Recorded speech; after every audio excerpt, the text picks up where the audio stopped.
Welcome to More Than Words. This program is part of the Communications Initiative and the Communication and Behavior Change Accelerator. For the next half hour or so, we would like to showcase effective storytelling about water. More Than Words will return every day of World Water Week, and this is where you'll experience artists, authors, poets, storytellers, dancers, and musicians addressing the water issue in various creative and inspiring ways. Earlier this year, the World Water Week Communications Initiative started with a training program for journalists and communicators. The aim was to support and encourage journalists and communicators to raise the importance of water. One of the participants, communicator and storyteller Mukta Dere, makes poetry and art inspired by water.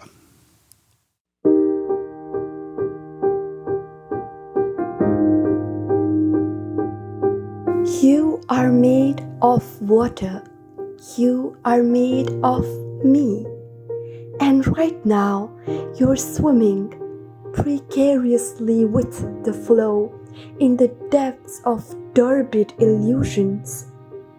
Look down to the abyss of your soul, and the mysterious opacity will surprise you. Look around, and the absence of life will stagger you. Because you are made of water, shallow or deep, you are transparent. You are endless and eternal. You are a holder of memories of pain and peace. You make things grow. The soul of this planet, the metaphor of life. Only if you really, truly understand what it is to be made of water, you would perhaps know that you must, right in this moment, dare to go against the flow.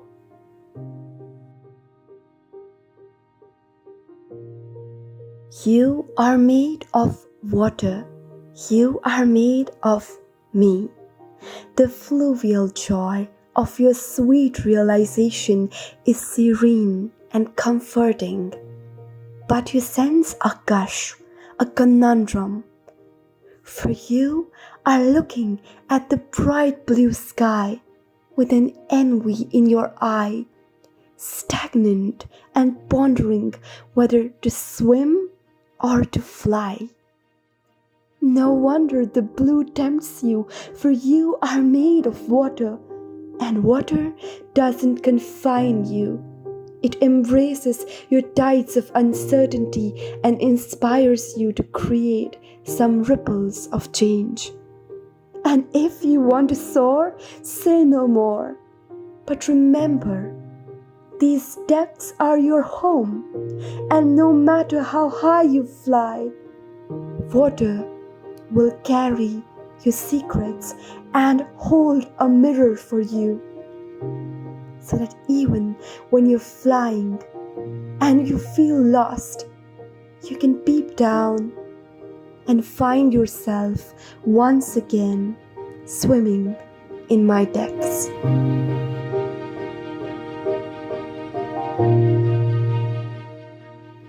You are made of water.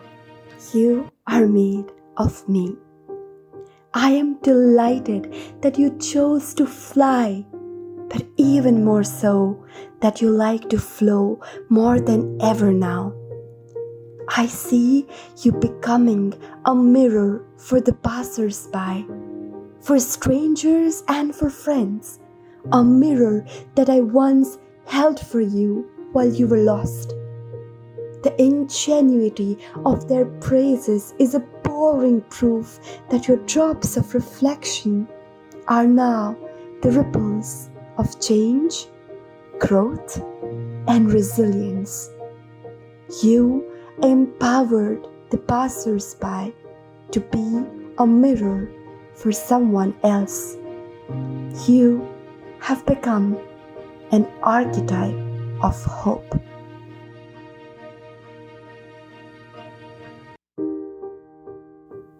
You are made of water, you are made of me. Growth is fluid, shapeless, even silent at times. It does not always gush, it is not always navigable, it is not always seen. I have seen you grow as a being of water, as a lover of fluidity, as a catalyst of life. I have seen you embrace the dangers of my depths, the aqueous uncertainties. I have grown fond of your ability to create your own intuitions and find your own song. I am certain that your ripples of change are now making waves in the universe. They are celebrating your being, my being, our being, and making us heard, discovered, adored, and cherished. You are made of water. You are made of me, and together we are infinite.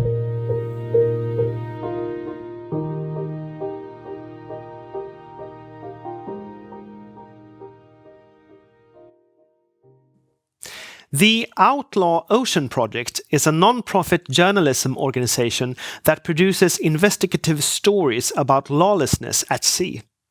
To reach a broader and more diverse audience, the project also specializes in converting the journalism into other narrative forms such as music. From the Outlaw Ocean Project and the Pulitzer Center, this is how it's done.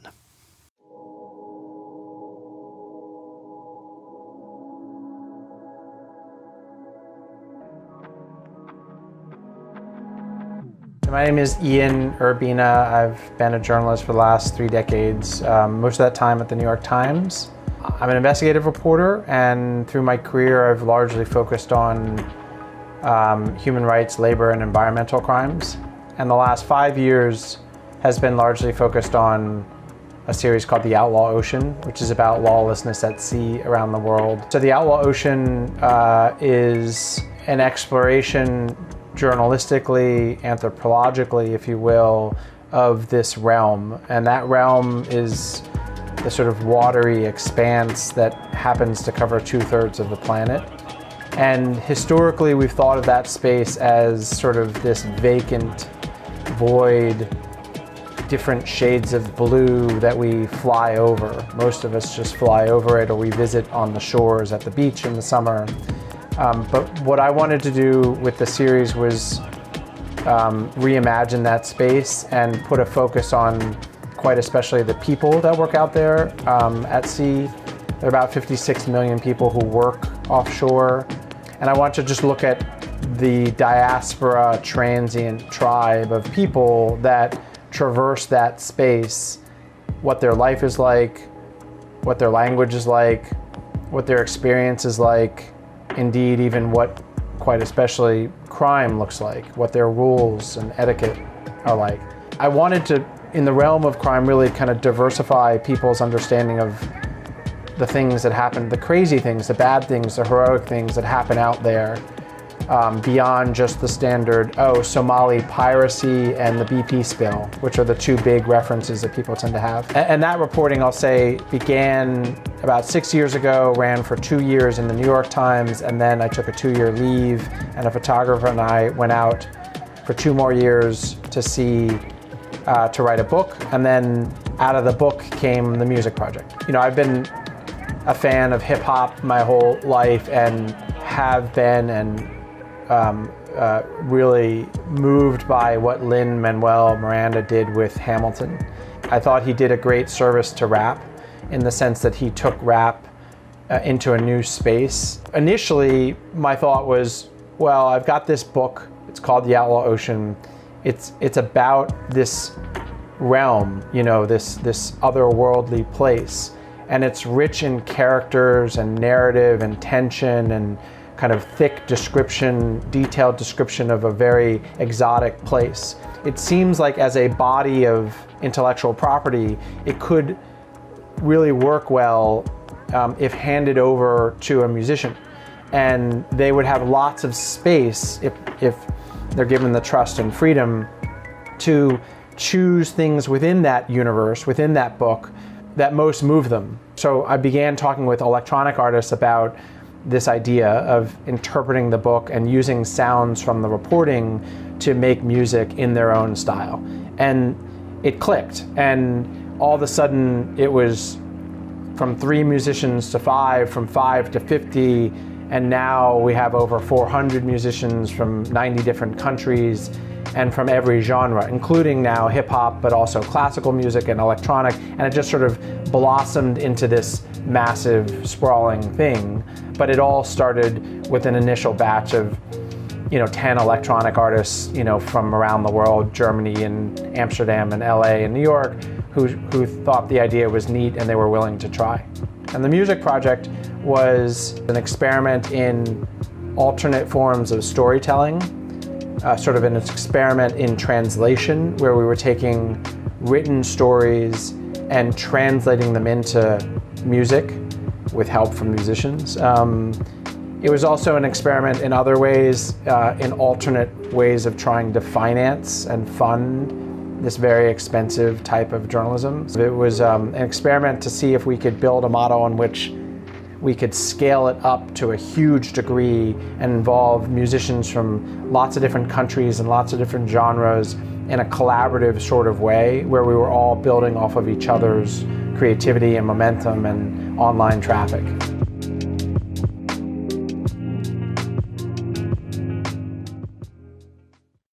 So when I pitch the artist, I describe 2 ways in which I'm hoping the musician will connect with the book. A top-down way and a bottom-up way.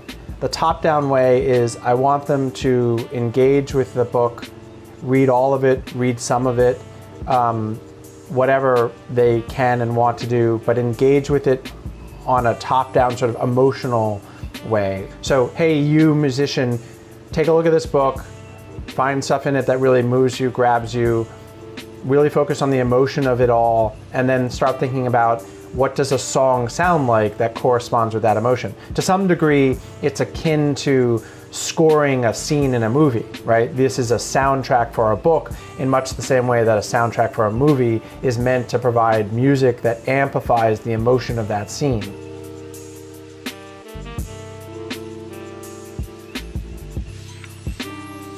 That's the top-down relationship. The bottom-up relationship is one that is born of this archive of sounds, which essentially took the 5 years of reporting, video footage of the reporting, and looked for really rich sound.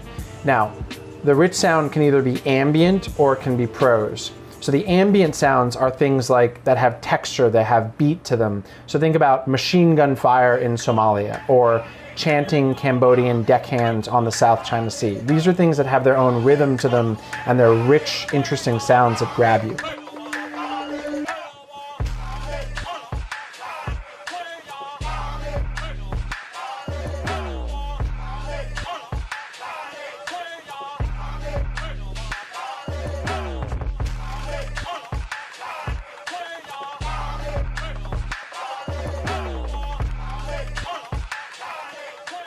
You don't have to use any of the ingredients. You can use a lot of them. You can use them and slice them up in ways in which they're no longer even understandable, almost like you would making a new musical instrument. Or you can use them wholesale in the lead into a song, or the exit from a song, or the denouement, the high point of a song. However you want to use them, use these various ingredients and make the music. And so that's what I offer and invite them to do. So to get into a little bit about why I was excited to be on board with this project, I never heard anything like it before. Such a unique idea to merge these live journalism and ambient aspects, and then take that and combine it with artists like myself. Me specifically, I feel like I create very emotive, deep pieces that inspire imagery. So when you put those things together, I get to really use my creativity uninhibited. It's a beautiful relationship where the music gets to speak and the book speaks, and you just get this really complete image. Once I decided to jump on board, of course, I had to pick a chapter that I wanted to do my piece on, my EP. I'm a pretty positive person, so I didn't want anything with like a super sad, deep, ending where it just like, things just didn't quite work out. But as I was scrolling through it, I found my chapter, which is the name for the EP, The Next Frontier. So I went through it and I found it, and it was just about these efforts from the Greenpeace movement. And so I was super, super excited because I felt connected to this. It was like my first opportunity at this sort of musical activism. It is central to our lives. For the sake of our oceans, our climate. One of the things with this project I wanted to do was think about getting at a different demographic of people, and also getting at people in general in a different way. And so a lot of folks, my son included, are learning about issues through an alternate way, say, such as comedy, right? Such as on YouTube. Or they're learning about places and people and things through alternate platforms like Spotify, right? Or Pandora, or Amazon Music, or whatever, music platforms. And granted, they're not getting full structured 3,000 word New Yorker stories, but they are getting dabblings of things and places that then send them down a path to learn about what was that rapper or that classical musician referring to and then off they go. I think if journalism of the type that I was doing at the New York Times is going to survive, then we need to really be thinking more about how to get at those very audiences, like my son, and where are they already? Go to their watering holes, don't just try to invite them to our watering hole. Figure out where their watering holes are and bring information to them in the form that they might consume it. If the experiment goes right, then they go off looking for more about that, either in your song or through other means, but now they're curious to know what is that referring to. If you take on the assumption that most people are curious, and a lot of that curiosity is channeled on the internet, and if you lay the breadcrumbs for a short path between the journalism and the other thing that you're giving them, in this case music, if it's not a long path, then most likely they'll follow the breadcrumbs back.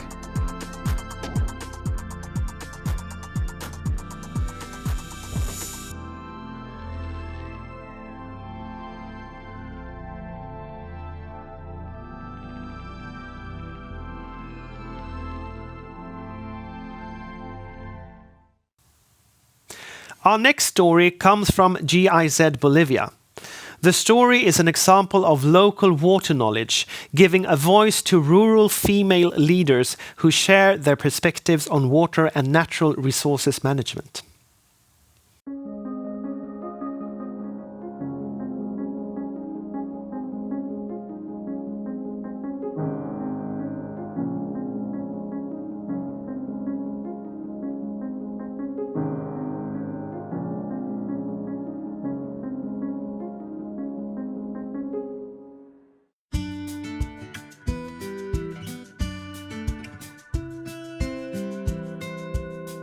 Mi nombre es Rosalía Macata Romero, soy ingeniera agrónoma de profesión y pertenezco a ADESA, que es la Asociación de Agrónomas para el Desarrollo de las Zonas Agroecológicas en Tarija. Soy delegada al miembro del Consejo Social de la Cuenca de Guadalquivir y como grupo también de agrónomas, nuestra visión está tendiente a lo que es el fortalecimiento de la agricultura orgánica en todo el departamento de Tarija y también en otros departamentos.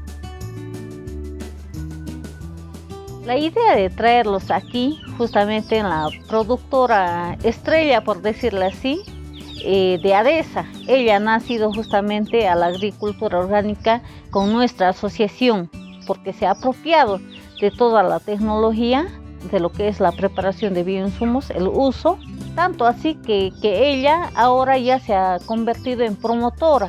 Ella es capaz de llevar esta tecnología que ha aprendido, que lo aplica aquí en su terreno a otros productores y donde vaya ella siempre lleva consigo, ¿no?